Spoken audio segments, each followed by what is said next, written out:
নমস্কার, এখন আপনারা শুনবেন পথের দাবি, লেখক শরৎচন্দ্র চট্টোপাধ্যায়। এমন আরও উপন্যাস শুনতে হলে চ্যানেলটি সাবস্ক্রাইব করুন। অপূর্বর সঙ্গে তাহার বন্ধুদের নিম্নলিখিত প্রথায় প্রায়ই তর্কবিতর্ক হইত। বন্ধুরা কহিতেন, অপু, তোমার দাদারা প্রায় কিছুই মানেন না, আর তুমি মানো না শোনো না, সংসারে এমন ব্যাপারই নেই। অপূর্ব কহিত, আছে বই কি। এই যেমন দাদাদের দৃষ্টান্ত মানিনে এবং তোমাদের পরামর্শ শুনিনে। বন্ধুরা পুরানো রসিকতার পুনরাবৃত্তি করিয়া বলিতেন, তুমি কলেজে পড়িয়া এসি পাস করিলে, কিন্তু তবু এখনও টিকি রাখিতেছ। তোমার টিকির মিডিয়াম দিয়া মগজে বিদ্যুৎ চলাচল হয় নাকি? অপূর্ব জবাব দিত, এসি এর পাঠ্যপুস্তকে টিকির বিরুদ্ধে কোথাও কোন আন্দোলন নেই, সুতরাং টিকি রাখা অন্যায় এ ধারণা জন্মাতে পারেনি। আর বিদ্যুৎ চলাচলের সমস্ত ইতিহাসটা আজিও আবিষ্কৃত হয়নি। বিশ্বাস না হয় বিদ্যুৎবিদ্যা অধ্যাপকদের বরঞ্চ জিজ্ঞাসা করিয়া দেখিও।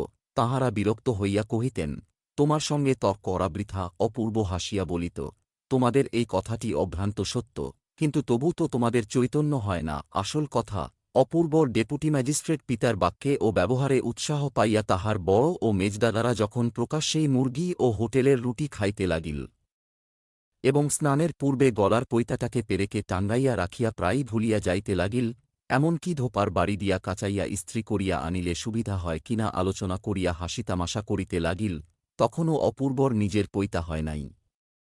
কিন্তু ছোট হইলেও সে মায়ের গভীর বেদনা ও নিঃশব্দ অশ্রুপাত বহুদিন লক্ষ্য করিয়াছিল।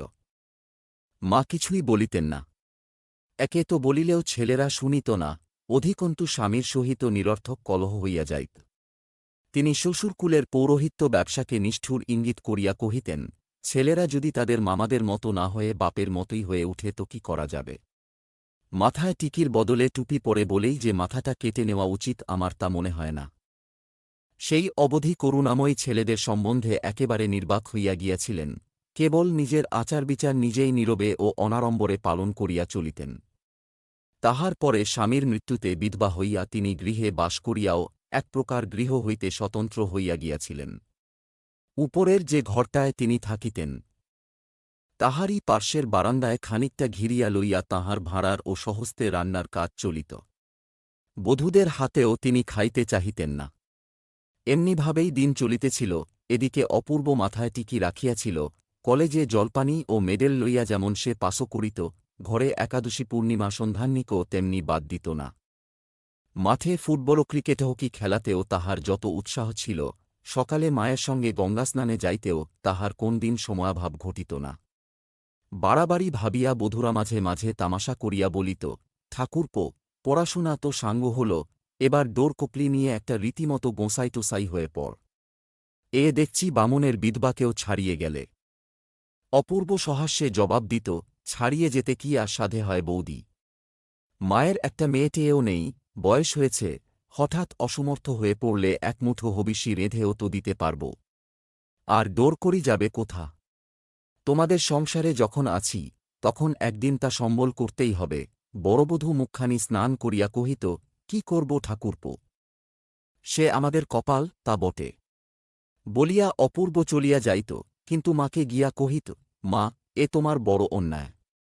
দাদারা যাই কেননা করুন, বৌদিরা কিছু আর মুরগিও খান না, হোটেলেও ডিনার করেন না, চিরকালটা কি তুমি রেঁধেই খাবে? মা কহিতেন, একবেলা এক মুঠো চাল ফুটিয়ে নিতে তো আমার কোন কষ্টই হয় না বাবা। আর নিতান্তই যখন অপারগ হব, ততদিনে তোর বউ ঘরে এসে পড়বে। অপূর্ব বলিত, তাই কেন না একটা বামুন পণ্ডিতের ঘর থেকে আনিয়ে নাও না মা। খেতে দেবার সামর্থ্য আমার নেই, কিন্তু তোমার কষ্ট দেখলে মনে হয় দাদাদের গর্ভগ্রহ হয়েই না হয় থাকব। মা মাতৃগর্বে দুই চক্ষু দীপ্ত করিয়া কহিতেন, অমন কথা তুই মুখেও আনিস নে অপু। তোর সামর্থ্য নেই একটা বউকে খেতে দেবার। তুই ইচ্ছে করলে যে বাড়ির সবাইকে বসে খাওয়াতে পারিস। তোমার যেমন কথা মা, তুমি মনে কর ভূভারতে তোমার মতো এমন ছেলে আর কারো নেই। এই বলিয়া সে উদ্দাত অশ্রু গোপন করিয়া তাড়াতাড়ি সরিয়া পড়িত, কিন্তু নিজের শক্তিসামর্থ্য সম্বন্ধে অপূর্ব যাহাই বলুক, তাই বলিয়া কন্যাভারগ্রস্তের দল নিশ্চেষ্ট ছিলেন না। তাঁহারা দলে দলে আসিয়া বিনোদবাবুকে স্থানে স্থানে আক্রমণ করিয়া জীবন তাঁহার দুর্ভর করিয়া তুলিয়াছিলেন। বিনোদ আসিয়া মাকে ধরিতেন, মা, কোথায় কোন নিষ্ঠে জপতপের মেয়ে আছে তোমার ছেলের বিয়ে দিয়ে চুকিয়ে ফেল, না হয় আমাকে দেখছি বাড়ি ছেড়ে পালাতে হয়। বাপের বড় ছেলে, বাইরে থেকে লোকে ভাবে আমিই বুঝি বা বাড়ির কর্তা। ছেলের কঠিন বাক্যে করুণাময়ী মনে মনে অত্যন্ত ক্ষুব্ধ হইতেন, কিন্তু এইখানে তিনি আপনাকে কিছুতেই বিচলিত হইতে দিতেন না। মৃদু অথচ দৃকণ্ঠে কহিতেন, লোকে তো মিথ্যে ভাবে না বাবা, তাঁর অবর্তমানে তুমিই বাড়ির কর্তা, কিন্তু অপুর সম্বন্ধে তুমি কাউকে কোন কথা দিও না। আমি রূপ চাইনে, টাকা কড়ি চাইনে, না বিনু, সে আমি আপনি দেখে শুনে তবে দেব। বেশ তো মা, তাই দিও, কিন্তু যা করবে দয়া করে একটু শীঘ্র করে কর। রাঙ্গা মাকালফল সামনে ঝুলিয়ে রেখে লোকগুলোকে আর দ্বন্দ্বে মেরো না। এই বলিয়া বিনোদ রাগ করিয়া চলিয়া যাইতেন। করুণাময়ীর মনে মনে একটা সংকল্প ছিল। স্নানের ঘাটে ভারী একটি সুলক্ষণা মেয়ে কিছুদিন হইতে তাঁহার চোখে পড়িয়াছিল। মেয়েটি মায়ের সহিত প্রায়ই গঙ্গাস্নানে আসিত। ইহারা যে তাঁহাদের স্বঘর এ সংবাদ তিনি গোপনে সংগ্রহ করিয়াছিলেন। স্নানান্তে মেয়েটি শিব পূজা করিত। কোথাও কিছু ভুল হয় কি না করুণাময়ী অলক্ষ্যে লক্ষ্য করিয়া দেখিতেন। তাঁহার আরও কিছু কিছু জানিবার ছিল, এবং সে পক্ষে তিনি নিশ্চেষ্ট ছিলেন না। তাঁহার বাসনা ছিল সমস্ত তথ্য যদি অনুকূল হয় তো আগামী বৈশাখেই ছেলের বিবাহ দিবেন। এমন সময় অপূর্ব আসিয়া অকস্মাৎ সংবাদ দিল, মা, আমি বেশ একটি চাকরি পেয়ে গেছি। মা খুশি হইয়া কহিলেন, বলিস কি রে? এই তো সেদিন পাস করলি, এরই মধ্যে তোকে চাকরি দিলে কে? অপূর্ব হাসিমুখে কহিল, যার গর্জ। এই বলিয়া সে সমস্ত ঘটনা বিবৃত করিয়া কহিল, তাহাদের কলেজের প্রিন্সিপাল সাহেবই ইহা জোগাড় করিয়া দিয়াছেন। বোথা কোম্পানি বর্মার রেঙ্গুন শহরে একটা নূতন আফিস খুলিয়াছে। তাহারা বিদ্বান, বুদ্ধিমান ও সচ্চরিত্র কোন বাঙালি যুবককে সমস্ত কর্তৃত্বভার দিয়া পাঠাইতে চায়। বাসা ভাড়া ছাড়া মাহিনা আপাতত 400 টাকা, এবং চেষ্টা করিয়াও কোম্পানিকে যদি লালবাতি জ্বালাইতে না পারা যায় তো 6 মাস পরে আরও 200। এই বলিয়া সে হাসিতে লাগিল, কিন্তু বর্মামুল্লুকের নাম শুনিয়া মায়ের মুখ মলিন হইয়া গেল। তিনি নিরুৎসুক কণ্ঠে কহিলেন, তুই কি খেপেছিস অপু? সে দেশে কি মানুষে যায়, যেখানে জাত জন্ম আচার বিচার কিছু নেই শুনেছি, সেখানে তোকে দেব আমি পাঠিয়ে? এমন টাকায় আমার কাজ নেই। জননীর বিরুদ্ধতায় অপূর্ব ভীত হইয়া কহিল, তোমার কাজ নেই, কিন্তু আমার তো আছে মা। তবে তোমার হুকুমে আমি ভিখিরি হয়েও থাকিতে পারি, কিন্তু সারা জীবনে কি এমন সুযোগ আর জুটবে? তোমার ছেলের মতো বিদ্যেবুদ্ধি আজকাল শহরের ঘরে ঘরে আছে। অতএব বোথা কোম্পানির আটকাবে না, কিন্তু প্রিন্সিপাল সাহেব যে আমার হয়ে একেবারে কথা দিয়ে দিয়েছেন, তাঁর লজ্জার অবধি থাকবে না। তাছাড়া বাড়ির সত্যকার অবস্থাও তোমার অজানা নয় মা। মা বলিলেন, কিন্তু সেটা যে শুনেছি একেবারে শ্লেচ্ছ দেশ। অপূর্ব কহিল, কে তোমাকে বাড়িয়ে বলেছে? কিন্তু এটা তোমার শ্লেচ্ছ দেশ নয়, অথচ যারা হতে চায় তাদের তো বাধে না মা। মাক্ষণকাল স্থির থাকিয়া কহিলেন, কিন্তু এই বৈশাখে যে তোর বিয়ে দেব আমি স্থির করেছি। অপূর্ব কহিল, একেবারে স্থির করে বসে আছ মা। বেশ তো, 2-1 মাস পেছিয়ে দিয়ে যেদিন তুমি ডেকে পাঠাবে সেই দিনই ফিরে এসে তোমার আজা পালন করব। করুণাময়ী বাহিরের চক্ষে সেকেলে হইলেও অতিশয় বুদ্ধিমতী। তিনি অনেকক্ষণ নীরবে চিন্তা করিয়া অবশেষে ধীরে ধীরে কহিলেন, যখন যেতেই হবে তখন আর উপায় কি? কিন্তু তোমার দাদাদের মতো দিও। এই বর্মায়াত্রা সম্পর্কে তাঁহার আর 2টি সন্তানের উল্লেখ করিতে করুণাময়ীর অতীত ও বর্তমানের সমস্ত প্রচ্ছন্ন বেদনা যেন এককালে আলোড়িত হইয়া উঠিল, কিন্তু সে দুঃখ আর তিনি প্রকাশ পাইতে দিলেন না। তাঁহার পিতৃকুল গোকুলদিঘির সুবিখ্যাত বন্দ্যোপাধ্যায় বংশ, এবং বংশপরম্পরায় তাঁহারা অতিশয় আচারপরায়ণ ও নিষ্ঠাবান হিন্দু। শিশুকাল হইতে যে সংস্কার তাঁহার হৃদয়ে বদ্ধমূল হইয়াছিল উত্তরকালে তাহা স্বামী ও পুত্রদের হস্তে যতদূর আহত ও লাঞ্ছিত হইবার হইয়াছে, কেবল এই অপূর্বকে লইয়াই তিনি কোনোমতে সহ্য করিয়া আজও গৃহে বাস করিতেছিলেন। সে ছেলেও আজ তাঁহার চোখের আড়ালে কোন অজানা দেশে চলিয়াছে। এ কথা স্মরণ করিয়া তাঁহার ভয় ও ভাবনার সীমা রহিল না। শুধু মুখে বলিলেন, যে কটা দিন বেঁচে আছি অপু, তুই কিন্তু আর আমাকে দুঃখ দিসনে বাবা। এই বলিয়া তিনি আঁচল দিয়া চোখ দুটি মুছিয়া ফেলিলেন। অপূর্বর নিজের চক্ষুও সজল হইয়া উঠিল। সে প্রত্যুত্তরে কেবল কহিল, মা, আজ তুমি ইহলোকে আছো, কিন্তু একদিন তোমার স্বর্গবাসের ডাক এসে পৌঁছবে, সেদিন তোমার অপুকে ফেলে যেতে হবে জানি। কিন্তু একটা দিনের জন্যেও যদি তোমাকে চিনতে পেরে থাকি মা, তাহলে সেখানে বসেও কখনো এ ছেলের জন্যে তোমাকে চোখের জল ফেলতে হবে না। এই বলিয়া সে দ্রুতবেগে অন্যত্র প্রস্থান করিল। সেদিন সন্ধ্যাকালে করুণাময়ী তাঁহার নিয়মিত আহ্নিক ও মালায় মনসংযোগ করিতে পারিলেন না।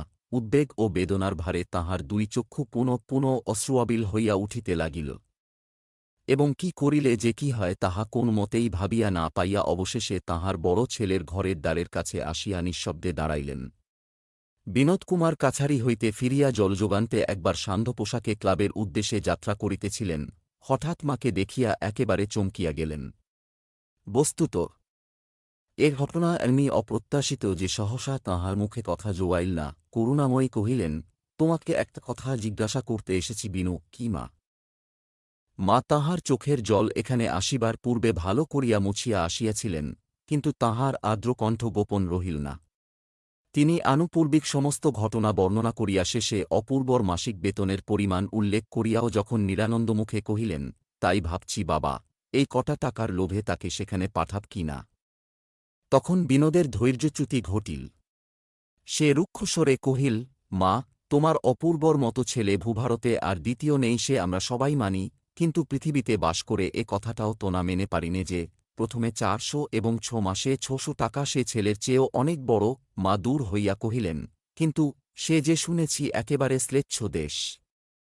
বিনোদ কহিল, মা, জগতে তোমার শোনা এবং জানাটাই কেবল অভ্রান্ত না হতে পারে। ছেলের শেষ কথায় মা অত্যন্ত পীড়া অনুভব করিয়া কহিলেন, বাবা বিনু, এই একই কথা তোমাদের জ্ঞান হওয়া পর্যন্ত শুনে শুনেও যখন আমার চৈতন্য হল না, তখন শেষ দশায় আর অশিক্ষা দিও না। অপূর্বর দাম কত টাকা সে আমি জানতে আসিনি।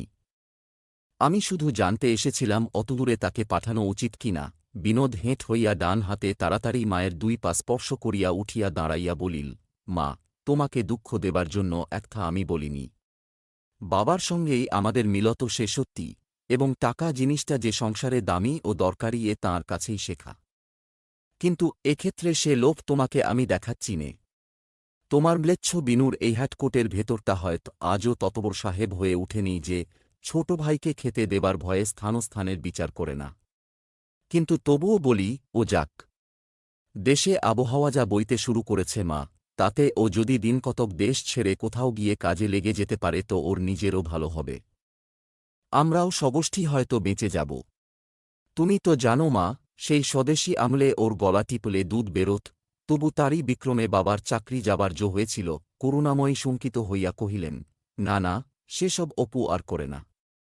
7-8 বছর আগে তার কি বা বয়স ছিল, কেবল দলে মিশেই যা। বিনোদ মাথা নাড়িয়া একটু হাসিয়া কহিল, হয়তো। তোমার কথাই ঠিক, অপূর্ব এখন আর কিছু করে না, কিন্তু সকল দেশেই জনকক লোক থাকে মা, যাদের জাতি আলাদা। তোমার ছোট ছেলেটি সেই জাতের। দেশের মাটি এদের গায়ের মাংস, দেশের জল এদের শিরার রক্ত। শুধু কি কেবল দেশের হাওয়া আলো, এর পাহাড় পর্বত, বনজঙ্গল, চন্দ্রসূর্য, নদীনালা, যেখানে যা কিছু আছে সব যেন সর্বাঙ্গ দিয়ে এরা শুষে নিতে চায়। বোধ হয় এদেরই কেউ কোন সত্যকালে জননী জন্মভূমি কথাটা প্রথম আবিষ্কার করেছিল। দেশের সম্পর্কে এদের কখনো বিশ্বাস করো না মা, ঠকবে। এদের বেঁচে থাকা আর প্রাণ দেওয়ার মধ্যে এই এতটুকু মাত্র প্রভেদ।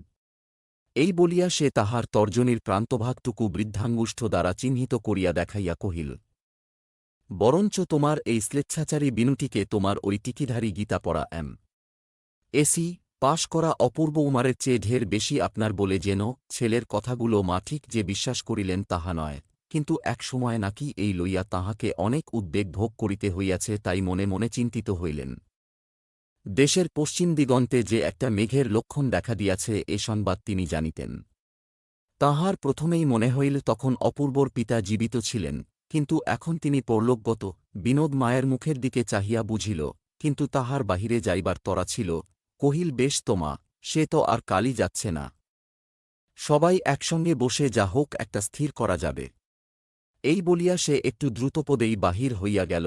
জাহাজের কয়টা দিন অপূর্ব চিড়া চিবাইয়া সন্দেশ ও ডাবের জল খাইয়া সর্বাঙ্গীন ব্রাহ্মণত্ব রক্ষা করিয়া অর্ধমৃতবৎ কোনোমতে গিয়া রেঙ্গুনের ঘাটে পৌঁছিল। নবপ্রতিষ্ঠিত বোথা কোম্পানির জন্দুই দরওয়ান ও একজন মাদ্রাজি কর্মচারী জেটিতে উপস্থিত ছিলেন। ম্যানেজারকে তাঁহারা সাদর সম্বর্ধনা করিলেন।